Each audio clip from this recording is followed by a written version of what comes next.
IPL ಇತಿಹಾಸದಲ್ಲಿ Chennai super kings one of the most successful franchise. ಇದುವರೆಗೆ ಒಟ್ಟು 5 ಬಾರಿ ಸಿಎಸ್ಕೆ ಚಾಂಪಿಯನ್ ಆಗಿದೆ. ಚೆನ್ನೈನ ಸಕ್ಸಸ್ನಲ್ಲಿ ಧೋನಿಯ ರೋಲ್ ತುಂಬಾ ದೊಡ್ಡದಿದೆ. ಯಂಗ್ ಬೌಲರ್ಸ್ಗಳನ್ನು ಇಟ್ಟುಕೊಂಡೇ ಗೆಲ್ಲೋ ಟೀಮ್ ಅಂದ್ರೆ ಅದು ಸಿಎಸ್ಕೆ. ಈ ಬಾರಿಯೂ ಅಷ್ಟೇ Chennai super Kings full ಫ್ಲೆಡ್ strong bowling squad ಅನ್ನ ಹೊಂದಿದೆ. ಅದರಲ್ಲೂ ಸಿಎಸ್ಕೆ ಪ್ರಮುಖ ಅಸ್ತ್ರವೇ ಬೇಬಿ ಮಾಲಿಂಗ. ಈತನ ಬೌಲಿಂಗ್ ಸ್ಟೈಲ್ ಫುಲ್ ಡಿಫರೆಂಟ್. ಅಷ್ಟೇ ಅಲ್ಲ, ಪ್ರತಿ ವಿಕೆಟ್ ಕಬಳಿಸಿದ ಮೇಲೆ ಈತನ ಸೆಲೆಬ್ರೇಷನ್ ಕೂಡ ಡಿಫರೆಂಟ್. ಈತನಿಗೂ ಫುಟ್ಬಾಲ್ ದಿಗ್ಗಜ ಕ್ರಿಸ್ಟಿಯಾನೋ ರೊನಾಲ್ಡೋಗೂ ಒಂದು ವಿಚಾರದಲ್ಲಿ ಹೋಲಿಕೆಯೂ ಆಗ್ತಾ ಇದೆ. ಈ ಎಲ್ಲ ವಿಚಾರಗಳ ಬಗ್ಗೆ ಹೇಳ್ತೇನೆ. ನಾನು ಶಾಂತ. ನೀವು ಸುದ್ದಿಯಾನದ ಸಬ್ಸ್ಕ್ರೈಬರ್ ಆಗೋದಕ್ಕೆ ಮರಿಬೇಡಿ.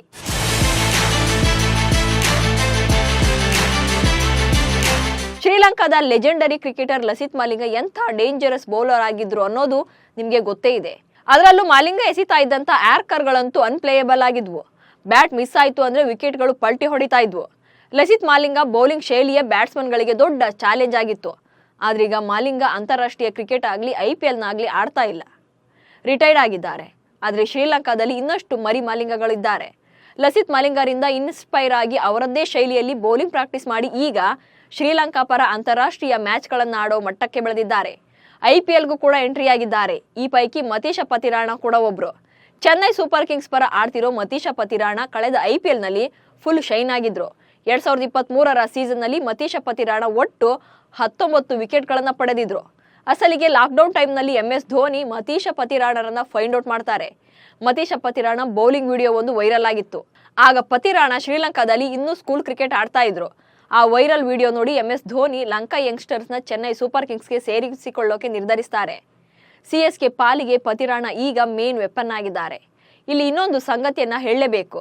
ಬ್ಯಾಟ್ಸ್ಮನ್ಗಳೇ ಇರಲಿ, ಬೌಲರ್ಸ್ಗಳೇ ಇರಲಿ, ಯಂಗ್ ಟ್ಯಾಲೆಂಟೆಡ್ ಕ್ರಿಕೆಟರ್ಸ್ಗಳನ್ನ ಪಿಕ್ ಮಾಡೋದ್ರಲ್ಲಿ ಧೋನಿ ಮತ್ತು Chennai super kings franchise expert ಆಗಿದೆ.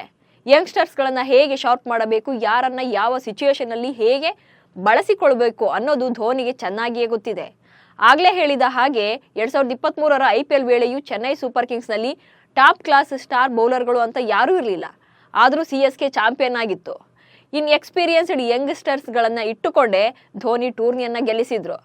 ಚೆನ್ನೈ ಸೂಪರ್ ಕಿಂಗ್ಸ್ನಲ್ಲಿ ಧೋನಿ ಗರಡಿಯಲ್ಲಿ ಯಂಗ್ಸ್ಟರ್ಸ್ಗಳೆಲ್ಲ ತಮ್ಮ ಪರ್ಫಾರ್ಮೆನ್ಸ್ ಅನ್ನ ಸಾಕಷ್ಟು ಇಂಪ್ರೂವ್ ಮಾಡಿಕೊಳ್ತಿದ್ದಾರೆ. ಐಪಿಎಲ್ನಲ್ಲಿ ಆಡೋಕೆ ಬಯಸೋ ಆಲ್ಮೋಸ್ಟ್ ಎಲ್ಲ ಯಂಗ್ ಕ್ರಿಕೆಟರ್ಸ್ ಕೂಡ ಚೆನ್ನೈ ಸೂಪರ್ ಕಿಂಗ್ಸ್ ಜಾಯ್ನ್ ಆಗೋಕೆ ಬಯಸ್ತಾರೆ. ಅದಕ್ಕೆ ಕಾರಣ MS ಧೋನಿ. ಮಾಹಿ ಆ ರೀತಿ ಟ್ರೈನ್ ಮಾಡ್ತಾರೆ, ಟಿಪ್ಸ್ಗಳನ್ನು ನೀಡ್ತಾರೆ. ತಂಡದ ಪ್ರತಿಯೊಬ್ಬ ಆಟಗಾರನ ಜೊತೆಗೂ ಸಪರೇಟ್ ಆಗಿ ಡಿಸ್ಕಸ್ ಮಾಡ್ತಾರೆ. ಅವರ ವೀಕ್ನೆಸ್ಗಳನ್ನು ಐಡೆಂಟಿಫೈ ಮಾಡಿ ಅದರ ಮೇಲೆ ವರ್ಕೌಟ್ ಮಾಡೋಕೆ ಬೇಕಾದ ಸಲಹೆಗಳನ್ನು ಸಹ ನೀಡ್ತಾರೆ. ಇದೇ ಕಾರಣಕ್ಕೆ ಚೆನ್ನೈ ಸೂಪರ್ ಕಿಂಗ್ಸ್ನಲ್ಲಿ ಯಂಗ್ಸ್ಟರ್ಸ್ಗಳೇ ಹೆಚ್ಚಿರೋದು. ಧೋನಿ ಕೂಡ ಟೀಮ್ನಲ್ಲಿ ಯುವ ಕ್ರಿಕೆಟಿಗರಿಗೆ ಹೆಚ್ಚಿನ ಪ್ರಿಫರೆನ್ಸ್ ಅನ್ನು ನೀಡ್ತಾ ಇರೋದು. ನೋ ಡೌಟ್ ಆಫ್ಟರ್ ಕ್ಯಾಪ್ಟನ್ಸಿ ನಾಯಕತ್ವದಿಂದ ಕೆಳಗಿಳಿದ ಮೇಲೆ ಧೋನಿ ಚೆನ್ನೈ ಸೂಪರ್ ಕಿಂಗ್ಸ್ನ ಮೆಂಟರ್ ಅಥವಾ ಹೆಡ್ ಕೋಚ್ ಆಗುವ ಸಾಧ್ಯತೆಯೇ ಹೆಚ್ಚಿದೆ. ಇನ್ನು ಶ್ರೀಲಂಕಾದಲ್ಲಿ ಹುಟ್ಟಿಕೊಳ್ತಾ ಇರೋ ಈ ಬೇಬಿ ಮಲಿಂಗ ಬಗ್ಗೆ ಒಂದಷ್ಟು ಹೇಳಲೇಬೇಕು. ಮಹೀಶ ಪತಿರಾಣ ಬೌಲಿಂಗ್ ಸ್ಟೈಲ್ ಹಿಂದಿರೋದೇ ಲಸಿತ್ ಮಾಲಿಂಗ. ಕೇವಲ ಇನ್ಸ್ಪಿರೇಷನ್ ಆಗಿ ಅಷ್ಟೇ ಅಲ್ಲ, ಮಲಿಂಗರನ್ನ ನೋಡಿ ಆ ಶೈಲಿಯಲ್ಲಿ ಈ ಯಂಗ್ಸ್ಟರ್ಗಳು ಬೌಲಿಂಗ್ ಪ್ರಾಕ್ಟೀಸ್ ಮಾಡ್ತಿರೋದಷ್ಟೇ ಅಲ್ಲ, ಖುದ್ದು ಲಸಿತ್ ಮಾಲಿಂಗ ಇವರನ್ನ ಟ್ರೈನ್ ಮಾಡ್ತಿದ್ದಾರೆ. ತಮ್ಮ ಶೈಲಿಯಲ್ಲೇ ಬೌಲಿಂಗ್ ಮಾಡಬೇಕು ಅಂತ ಬಯಸೋ ಯಂಗ್ಸ್ಟರ್ಗಳಿಗೆ ಲಸಿತ್ ಮಾಲಿಂಗ ಶ್ರೀಲಂಕಾದಲ್ಲಿ ಟ್ರೈನಿಂಗ್ ಕೊಡ್ತಾ ಇದ್ದಾರೆ. ತಮ್ಮದೇ ಒಂದು ಬೌಲಿಂಗ್ ಅಕಾಡೆಮಿಯನ್ನ ಕೂಡ ಓಪನ್ ಮಾಡಿದ್ದಾರೆ. ಮಹೀಶ ಪತಿರಾಣ, ಕುಗದಾಸ್ ಮತುಲಾನ್ ಕೂಡ ಲಸಿತ್ ಮಾಲಿಂಗ ಅಂಡರ್ನಲ್ಲೇ ಪ್ರಾಕ್ಟೀಸ್ ಮಾಡಿದ್ದಾರೆ. ಈ ಸ್ಲಿಂಗಾ ಸ್ಟೈಲ್ನಲ್ಲಿ ಬೌಲಿಂಗ್ ಮಾಡುವಂತ ಸಾಕಷ್ಟು ಯಂಗ್ಸ್ಟರ್ಗಳು ಶ್ರೀಲಂಕಾದಲ್ಲಿ ಬೆಳೀತಾ ಇದ್ದಾರೆ. ಹೀಗಾಗಿ ಲಸಿತ್ ಮಾಲಿಂಗ ಕೂಡ ನಮ್ಮ ಲೀಗಸಿಯಲ್ಲಿ ನೆಕ್ಸ್ಟ್ ಜನರೇಷನ್ ಬೌಲರ್ಸ್ಗಳು ಕಂಟಿನ್ಯೂ ಮಾಡಲಿ ಅಂತ ಸಾಕಷ್ಟು ಎಫರ್ಟ್ ಅನ್ನು ಹಾಕ್ತಿದ್ದಾರೆ. ಈ ಪೈಕಿ ಇಬ್ಬರನ್ನ ಈಗಾಗಲೇ MS ಧೋನಿ ತಮ್ಮ ತೆಕ್ಕೆಗೆ ಸೇರಿಸಿಕೊಂಡಿದ್ದಾರೆ. ಸ್ನೇಹಿತರೆ, ನಿಮಗೆ ಶ್ರೀಲಂಕಾದ ದಿಗ್ಗಜ ವೇಗಿ ಲಸಿತ್ ಮಾಲಿಂಗ ಬಗ್ಗೆ ಗೊತ್ತೇ ಇದೆ. ಶ್ರೀಲಂಕಾ ಕ್ರಿಕೆಟ್ ತಂಡದಲ್ಲಿ ದೀರ್ಘಕಾಲ ವೇಗಿಯಾಗಿ ಆಡಿದ್ದ ಲಸಿತ್ ಮಾಲಿಂಗ ಬಾಲ್ ಹಾಕೋ ಸ್ಟೈಲ್ ಎಲ್ರಿಗೂ ಚಿರಪರಿಚಿತ. ಈ ಸೀನಿಯರ್ ಮಾಲಿಂಗನ ಬೌಲಿಂಗ್ ಸ್ಟೈಲ್ ಮಿಸ್ ಮಾಡ್ಕೊಂಡವರಿಗೆ ಈಗ ಬೇಬಿ ಮಾಲಿಂಗ ಸಿಕ್ಕಿದ್ದಾರೆ. ಲಂಕಾ ಐಕಾನ್ ಲಸಿತ್ ಮಾಲಿಂಗ ರೀತಿಯೇ ಬೌಲಿಂಗ್ ಮಾಡೋ ಪತಿರಾಣಗೆ ಈಗಾಗಲೇ ಬೇಬಿ ಮಾಲಿಂಗ ಅಂತ ಕರೆಯಲಾಗ್ತಾ ಇದೆ. ಇನ್ನೊಂದು ವಿಚಾರವನ್ನ ಇಲ್ಲಿ ಹೇಳಲೇಬೇಕು. ಪತಿರಾಣ ಸಹೋದರಿ ವಿಶುಕಾ ಒಂದು ಮಾತನ್ನ ಹಿಂದೊಮ್ಮೆ ಹೇಳಿದ್ರು.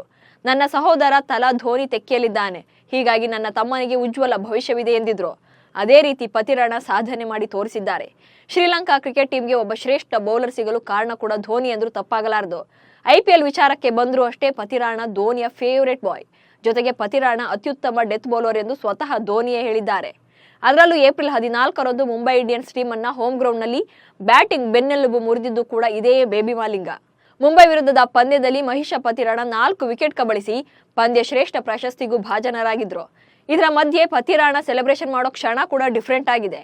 ಹೌದು, ಪ್ರತಿ ವಿಕೆಟ್ ಕಿತ್ತಾಗ್ಲೂ ಪತಿರಾಣ ತಮ್ಮ ಎರಡೂ ಕೈಗಳ 8 ಬೆರಳುಗಳನ್ನ ಎದೆಯ ಮೇಲೆ ಕಟ್ಟಿ ಕಣ್ಣು ಮುಚ್ಚಿ ಪ್ರಾರ್ಥನೆ ಸಲ್ಲಿಸುವ ರೀತಿ ಈಗ ಎಲ್ಲರ ಗಮನ ಸೆಳೆದಿದೆ. ಫುಟ್ಬಾಲ್ ದಂತಕತೆ ಕ್ರಿಸ್ಟಿಯಾನೋ ರೊನಾಲ್ಡೋ ಅವರ ಡೈ ಹಾರ್ಟ್ ಫ್ಯಾನ್ ಆಗಿರುವ ಪತಿರಾಣ ಸೆಲೆಬ್ರೇಷನ್ ಅಲ್ಲಿ ರೊನಾಲ್ಡೋ ಅವರನ್ನ ಫಾಲೋ ಮಾಡುವಂತಿದೆ. ರೊನಾಲ್ಡೋ ಕೂಡ ಗೋಲ್ ಹೊಡೆದಾಗ ಇದೇ ರೀತಿಯಲ್ಲಿ ಸೆಲೆಬ್ರೇಟ್ ಮಾಡ್ತಾರೆ. ಕೆಲವೊಮ್ಮೆ ಎದೆಯ ಮೇಲೆ 2 ಕೈಗಳನ್ನಿಟ್ಟು ಅಥವಾ ಬೆರಳುಗಳನ್ನ ಬೆಸೆದು ರೊನಾಲ್ಡೋ ಸೆಲೆಬ್ರೇಟ್ ಮಾಡ್ತಾರೆ. ಆದ್ರೆ ಪತಿರಾಣ ಸೆಲೆಬ್ರೇಷನ್ ಸೀಕ್ರೆಟ್ ಕೇವಲ ಇಷ್ಟಕ್ಕೆ ಉಳಿದಿಲ್ಲ. ಮಹಿಷ ಪತಿರಾಣ ಬೌದ್ಧ ಧರ್ಮೀಯರಾಗಿದ್ದು ಬುದ್ಧಿಸಂ ಅನ್ನ ನಿಷ್ಠೆಯಿಂದ ಫಾಲೋ ಮಾಡ್ತಾರೆ. ಅಲ್ಲದೆ ಬಾಲ್ಯದಿಂದಲೂ ಕೂಡ ಬೌದ್ಧ ಮಂದಿರಗಳಿಗೆ ಹೋಗಿ ಅವರು ಶ್ರದ್ಧೆಯಿಂದ ಪ್ರಾರ್ಥನೆ ಸಲ್ಲಿಸ್ತಾ ಇದ್ರು. ಪತಿರಾಣ ಅವರ ತಂದೆ ಹೇಳೋ ಪ್ರಕಾರ ಅವರ ಮಗ ಬುದ್ಧನ ಅಷ್ಟಪದಿಯಲ್ಲಿ ನಂಬಿಕೆಯನ್ನ ಇಟ್ಟವರಾಗಿದ್ರಂತೆ. ಬಹುಶಃ ಅದೇ ಕಾರಣಕ್ಕಾಗಿ ತಮ್ಮ 8 ಬೆರಳುಗಳನ್ನ ಎದೆಯ ಮೇಲೆ ಕಟ್ಟಿ ವಿಕೆಟ್ ಕಬಳಿಸಿದಾಗ ಪತಿರಾಣ ಪ್ರಾರ್ಥನೆ ಸಲ್ಲಿಸ್ತಾರೆ. ಅದಾದ ನಂತರ ಅವರು ಸೆಲೆಬ್ರೇಷನ್ ಅಲ್ಲಿ ಭಾಗಿಯಾಗ್ತಾರೆ. ನೋಡಿದ್ರಲ್ಲ ಸ್ನೇಹಿತರೆ, ಬೇಬಿ ಮಲಿಂಗನ ಸೆಲೆಬ್ರೇಷನ್ ಸ್ಟೈಲು, ಪತಿರಾಣ ಬಗೆಗಿನ ಇಂಟ್ರೆಸ್ಟಿಂಗ್ ಮಾಹಿತಿ. ಚೆನ್ನೈ ಟೀಮ್ನಲ್ಲಿರೋ ಈ ಯುವ ವೇಗಿಯ ಬಗ್ಗೆ ನಿಮ್ಮ ಒಪಿನಿಯನ್ ಏನು ಅನ್ನೋದನ್ನ ಕಮೆಂಟ್ಸ್ ಮೂಲಕ ತಿಳಿಸಿ. ಹಾಗೆ ಸುದ್ದಿಯಾನವನ್ನ ಫಾಲೋ ಮಾಡಿ. ನಮಸ್ಕಾರ.